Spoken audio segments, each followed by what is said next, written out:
Alright guys, and the last thing I'm going to do is I want to create a loading bar here. Because this is like 1 second where nothing happens, and here we're going to create a loading bar or something. So let's go into our comps here and let's create a new one. Let's call this loading bar. Yes, and we made this one. We just need 300 height probably, and we're using the rounded rectangle shape again, and we are creating a bar. And now going to the rectangle path, roundness, increase that. I'm going to center everything as always. And now this we call bar, and then we create, we duplicate this one. And for the top one, let's make a darker color. Something like that. Let's drag the darker color to the bottom actually, and let's animate the loading bar here, coming from all the way from the left. We call this dark, and we can also duplicate this one. We call this one mask dark, and we are setting the mask dark to the top, and using the mask here for that bright one which comes in. So let's go into the modes and toggle switches. For the matte, we drag dark matte here, and now look at that. We can just create the loading bar. Nice. So let's copy that position again. Here, boom. So this is our end position, and at the beginning we want to be like all the way to the left. Boom, boom. And now we can smooth their keyframes, and we need to drag them closer together. We just have a split second time. Yes, something like that. But that should happen in a second. Maybe not the first second. So we have some time. Yes, that's cool. Okay, let's pre-compose that and call this loading bar. And we can scale this down actually a little bit, so we can also add some text up to the top. And let's write loading. And now bring a little bit more down in scale. And now we center everything. Cool. I like the typo. I think that's pretty good. Oh, that's a good idea. Wait. Yes. Oh, nice. We're going to center everything. We're going to keep that one in the middle, guys. That's looking good. Yes, that's perfect. We can cut the comp probably here. Boom. Shift Command X. Zoom. Nice. I like that animation a lot. So let's jump in the main comp here. I think we need to track something again. One last time. We need to track that here, which is pretty hard to track, but we are going to do it. Let's separate it. Command D and define the area which one we want to track. Here, till probably here we want to track. So let's call this loading bar tracker, and let's create a new layer, and we create a null object, create loading bar tracker. Okay. Let's match the length. Okay, good job. We can also go here to the tracker panel. Boom, here, and choose the original clip we want to track.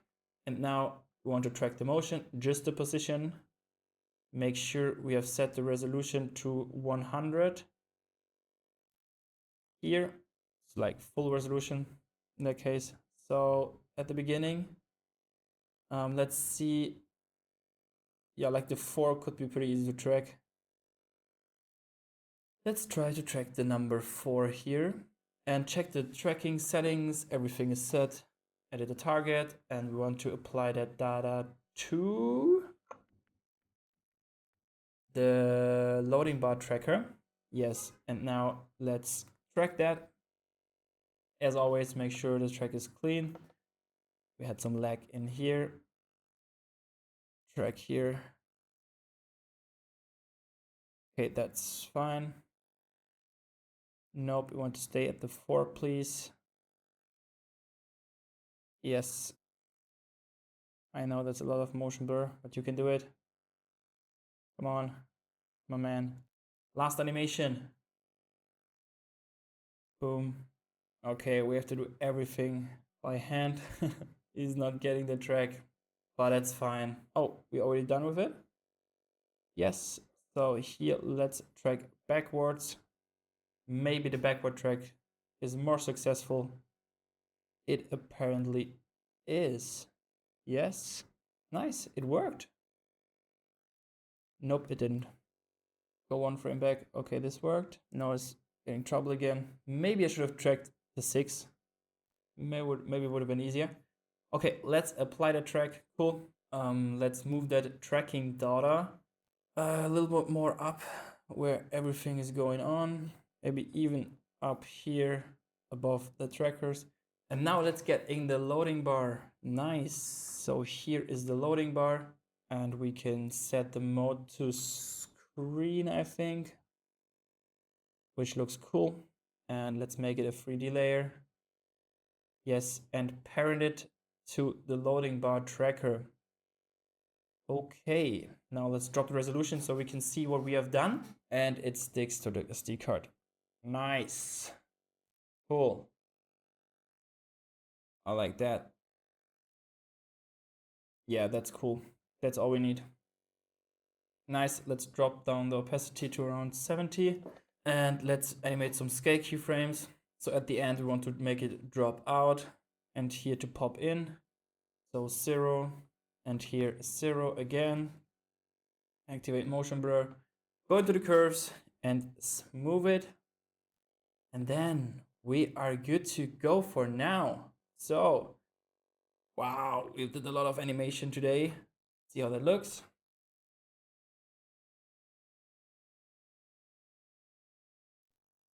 Yeah, that's making like the journey going up a little bit cooler. Yeah. Nice.